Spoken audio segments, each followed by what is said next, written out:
बिस्मिल्लाहिर्रहमानिर्रहीम बिस्मिल्लाहिर्रहमानिर्रहीम अल्लाहुम्मा सल्ली अला मुहम्मद व अला आलि मुहम्मद व बारिक व सल्लिम अलैहि। Dear students of first year chemistry, बेटा हम चैप्टर 4 सॉलिड्स के अंदर टॉपिक शुरू कर रहे हैं क्लासिफिकेशन ऑफ सॉलिड्स। ठीक हो गया ना जी।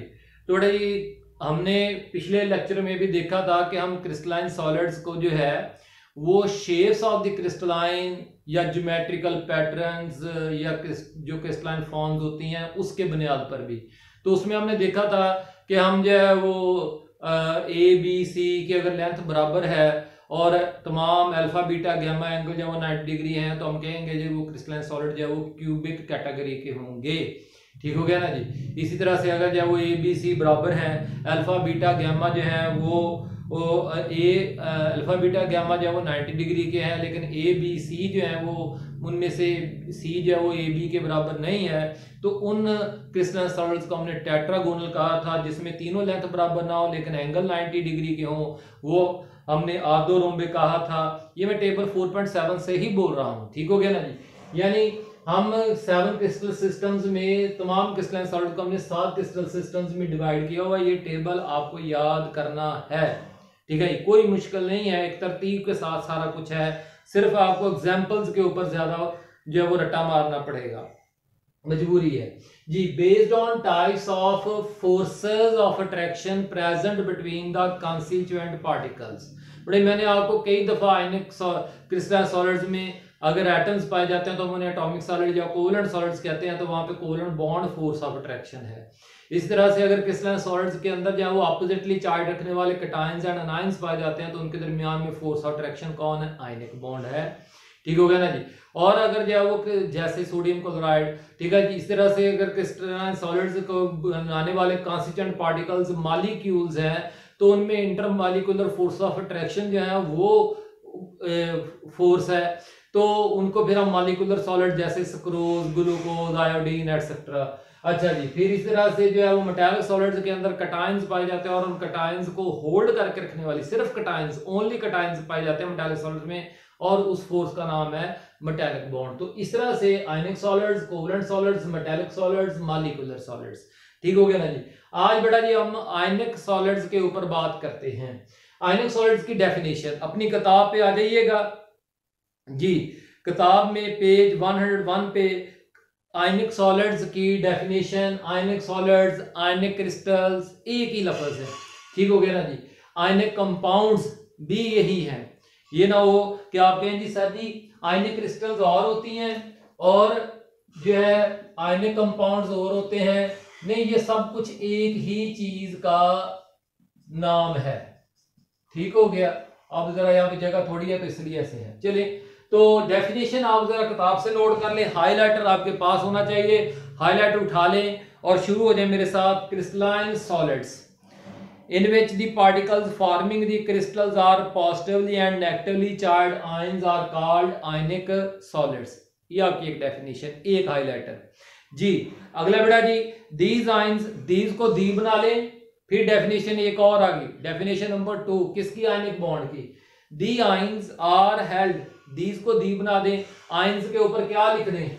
ions को अंडरलाइन करें, ऊपर पेंसिल से लिख दें cations एंड अनाइंस, कैटायंस और अनाइंस।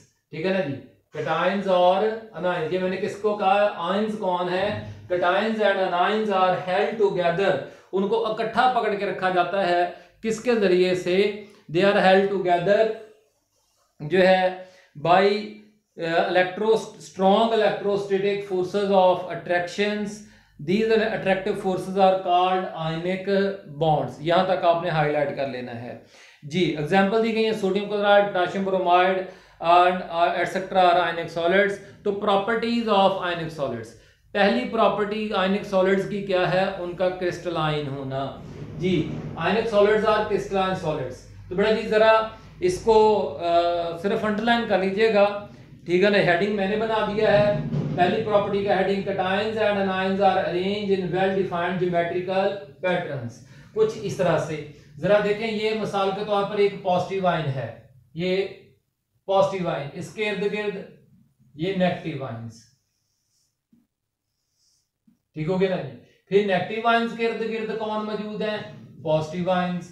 पॉजिटिव आयंस के इर्द गिर्द कौन मौजूद है? Negative ions. ठीक है जी, नेगेटिव आयंस। नेगेटिव आयंस के इर्द गिर्द कौन मौजूद है? Positive ions. ठीक हो गया। पॉजिटिव आयंस के इर्द गिर्द कौन मौजूद है? Negative ions. ये एक लेयर बन रही है कैटायंस एंड एनायंस की, और देख लें कि उसमें कैटायंस एंड एनायंस अपने आप को अल्टरनेटिवली एक रेगुलर पैटर्न में, एक रेगुलर अंदाज से तरतीब देते दिए हुए मौजूद होते हैं। ये बड़ा ही आपको कब नजर आएगा? अगर आप किसी क्रिस्टलाइन सॉलिड की एक्सरे डाइफ्रैक्शन करेंगे, इलेक्ट्रॉन माइक्रोस्कोप से भी ये नजर नहीं आना। ये किससे नजर आना है? अगर आप एक्सरेज को जो है वो किसी क्रिस्टलाइन सॉलिड्स के ऊपर गिराते हैं, वहां पे वो डाइफ्रैक्ट होके स्क्रीन पे गिरती हैं, स्क्रीन पे उन स्पॉट्स को आपस में मिलाने से आपको अंदाजा हो जाएगा। जो बड़े साइज के स्पॉट्स होंगे वो अनायंस के होंगे, यानी नेगेटिव आयंस के होंगे, और जो छोटे साइज के स्पॉट्स होंगे वो किसके होंगे? पॉजिटिव आयंस के होंगे। इस तरह से यहाँ पे आप एक लेयर और नीचे बना लेते हैं, ये इस तरह से। तो ये अभी ये बेटा जी, मेरे पास जो बोर्ड है ना, ये 2 डायमेंशनल बोर्ड है। कौन सा है? 2 dimensional, y axis, x axis. 3 dimension यहाँ पे मौजूद है, वो मैं बना नहीं सकता हूं। तो ये अभी 2 डायमेंशनल जो है वो अरेंजमेंट मैं आपको दिखा रहा हूं। चलें, तो बेटा जी well defined geometrical pattern, so they are crystalline solids at room temperature. किताब से पढ़ते जाएं। Under ordinary conditions of temperature and pressure they never exist in the form of liquid और गैसेस। यानी ionic solids, ionic compounds, ionic crystals room temperature पे solid state में ही पाए जाते हैं, सारे के सारे। आगे बेटा जी, दूसरे के हेडिंग क्या होगा? Stable compounds. क्या हेडिंग होगा? Stable compounds. Ionic crystals are very stable compounds. देखिए वहां पे भी मौजूद है, आप बस इतनी बात को हाईलाइट कर लें और हेडिंग भी बना दें, स्टेबल कंपाउंड्स। ठीक हो गया ना जी। दूसरा पॉइंट यहां से शुरू हो गया आपका, ionic crystals are very stable compounds. Heading क्या होगा? Stable compounds. तो देखिए स्टेबिलिटी किस वजह से होगी? देखिए तो जरा, एक नेगेटिव आयन के इर्द गिर्द कितने पॉजिटिव आयन है, एक पॉजिटिव आयन के इर्द गिर्द कितने नेगेटिव आयंस हैं। तो बड़े स्ट्रॉन्ग किस्म का आयनिक बॉन्ड यानी इलेक्ट्रोस्टैटिक फोर्स ऑफ अट्रैक्शन है जो कि आयंस को पकड़ के रखी हुई है। तो इनको तोड़ना आसान नहीं है, इनको एक दूसरे से सेपरेट करना आसान नहीं है। तो इसलिए ये बड़े स्टेबल किस्म के कंपाउंड्स हैं। हाई लेटेस्ट एनर्जी, बड़े एनर्जी से पहले लफ्ज क्या डाल दें? लेटेस्ट। एनर्जी से पहले लफ्ज क्या डाल दें? लेटेस्ट। ठीक है जी। क्रिस्टल लेटेस्ट, इनकी जो क्रिस्टल एनर्जी होती है जो ब्रेक करने के लिए दरकार होती है वो बहुत ज्यादा होती है। To separate cations and ions from each other. ठीक है ना जी। इसको हाईलाइट कर लेना है, हाई एनर्जी को, तो या हाई लेटेस्ट एनर्जी को। फिर that's why ionic crystals are very hard. फिर लफ्ज हार्ड को हाईलाइट कर लें। लो वोलेटिलिटी, ये फ्यूम्स नहीं बनाते हैं, यानी अगर बनाते भी हैं, वेपर्स बनाते भी हैं, तो वो बहुत कम होते हैं। ठीक हो गया ना जी। And high melting and boiling points, इनके जारी बात है क्योंकि वो मेल्टिंग एंड बॉइलिंग पॉइंट्स तो डायरेक्ट ही किस पे डिपेंड करता होता है? फोर्सेस ऑफ अट्रैक्शन पे डिपेंड करता है। बेटा जी प्रॉपर्टी नंबर 3 हाईलाइट कर लें, यही हेडिंग है। आयनिक का solids do not exist as individual. किताब से, ionic solid do not exist individual, neutral, independent molecules. Heading आपका क्या होगा? Independent molecules. हेडिंग क्या होगा? Independent molecules. लेकिन ये सारा अंडरलाइन होना चाहिए कि आयनिक सॉलिड्स जो है वो नेचर में मॉलिक्यूल, भाई वो तो मुश्तमिल ही आयंस पर है। कहीं आपको कहीं मैंने कोई मॉलिक्यूल बना के दिखाया? मैंने पॉजिटिव और नेगेटिव आयंस बनाए, कोई मॉलिक्यूल नहीं बनाया। एक बात तो इस तरह से क्लोज पैकिंग हो जाती है। तो there cations and ions are attract each other, non directional, and these forces of ionic bond, these are non directional. Cations and ions एक दूसरे को आयनिक बॉन्ड जैसी फोर्स ऑफ अट्रैक्शन से अट्रैक्ट करते हैं, और आयनिक बॉन्ड क्या है? Non directional. देखें पॉजिटिव आयन के इर्द गिर्द किस डायरेक्शन से आके नेगेटिव आयन लगना है? वो किसी भी डायरेक्शन से आके लग सकता है। उसका क्या है? वो किसी भी डायरेक्शन से आके लग सकता है। अब बात समझ में आ रही है कि नहीं? तो जरूरी नहीं है कि मैंने जिस तरह से सीधा बना दिया उस तरह से। तो क्योंकि पॉजिटिव आयन ने अपना एक स्ट्रॉन्ग किस्म का इलेक्ट्रिक फील्ड पैदा कर लेना होता है, और जब उस इलेक्ट्रिक फील्ड में कोई भी नेगेटिव चार्ज रखने वाला पार्टिकल आएगा वो उसको हर सिमत से अट्रैक्ट कर सकता है। ऊपर से भी एक पॉजिटिव आयन के ऊपर से भी एक नेगेटिव आयन आके लग सकता है, नीचे से भी एक नेगेटिव आयन आके लग सकता है, वगैरह वगैरह। अच्छा जी, तो बेटा इसलिए हम कहते हैं कि आयनिक बॉन्ड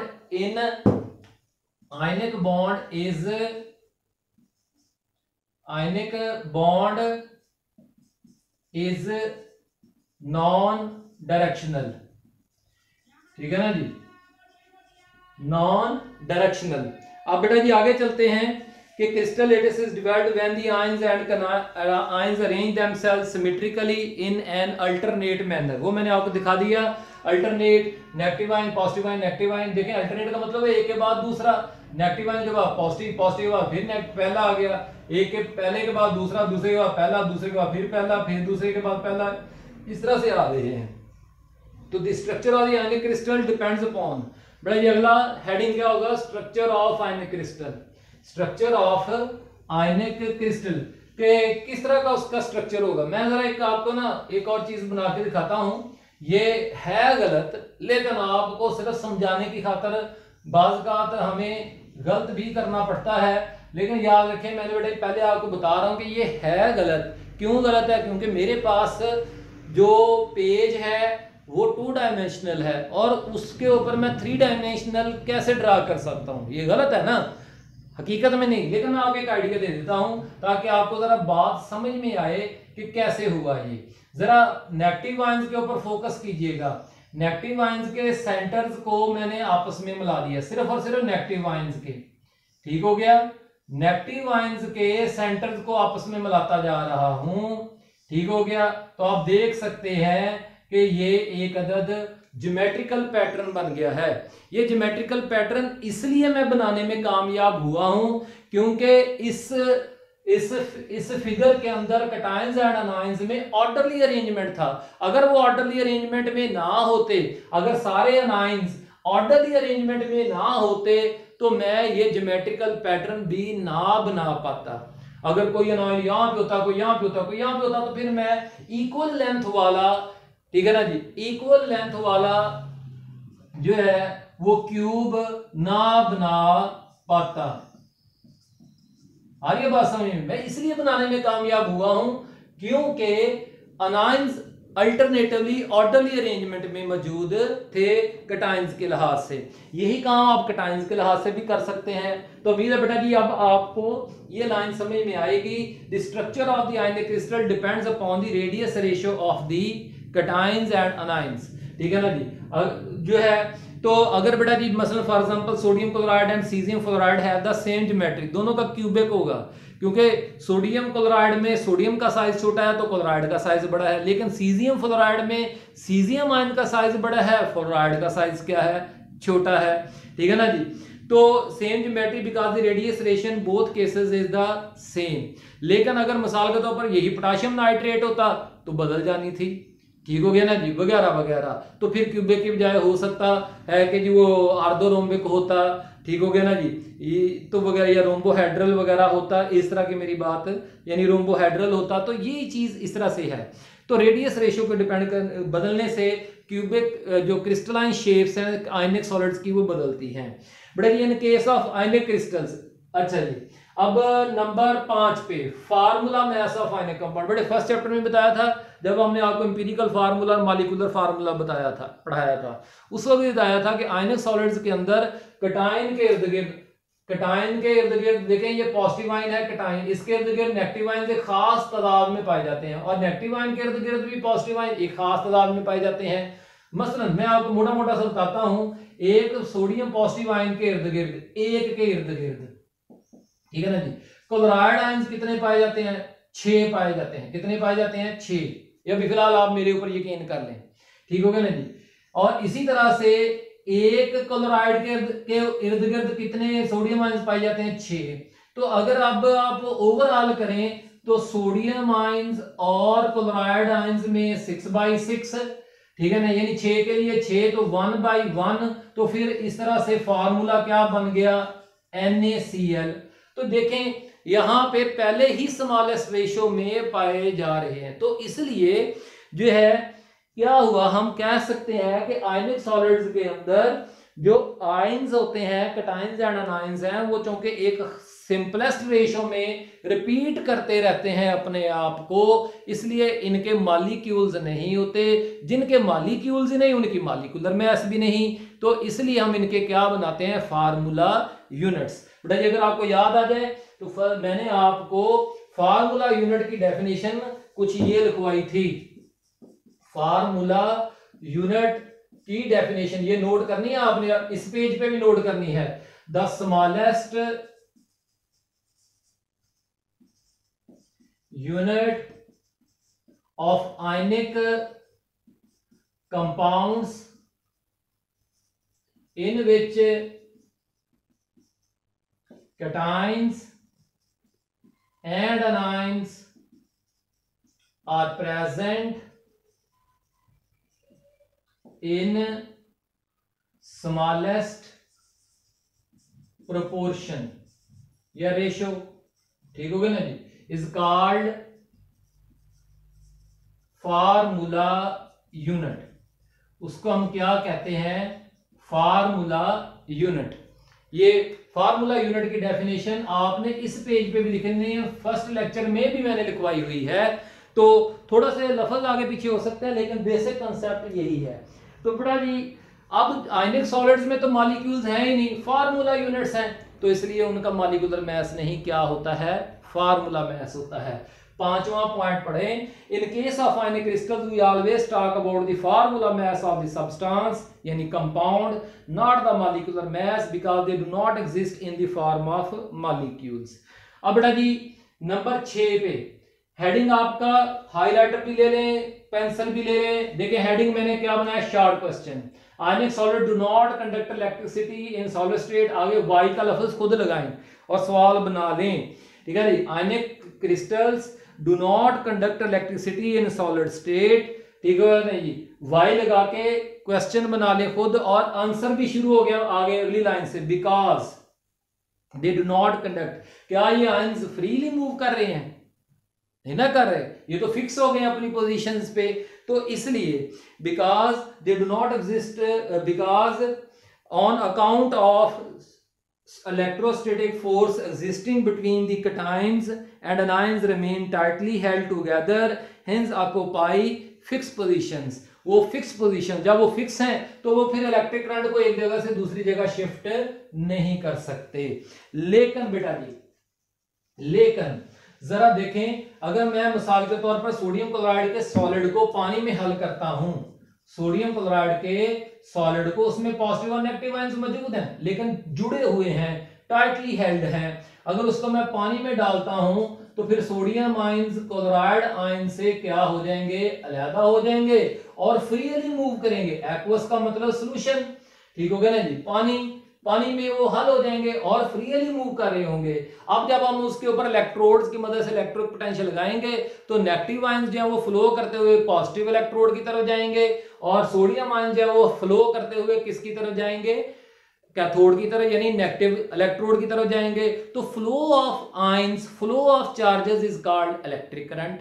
तो इसलिए अगला क्वेश्चन आपका यही है, 7वां मैंने बना दिया है इसी पैराग्राफ के अंदर, हाईलाइट कर लें, बॉल पॉइंट से नोट करें। जिस तरह से भी आयनिक crystals conduct electricity, ionic crystals conduct electricity in solution और मोल्टन स्टेट, क्योंकि मोल्टन स्टेट में भी पॉजिटिव और नेगेटिव आयंस फ्री हो जाते हैं।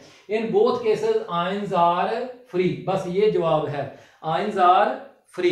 बेटा जी 8वें नंबर पे आ जाए, फिर short question. Ionic crystals are highly brittle, मिल गया किताब से, ionic crystals are highly brittle, आगे वाई लगा के आपका सवाल बन गया, किताब पे ही नोट करना है आपने, ठीक है। मुझे व्हाट्सएप पे ये सारा नोट किया हुआ तस्वीरें भेजनी है, यही आपकी होमवर्क है, ठीक हो गया ना, यही आपका होमवर्क है।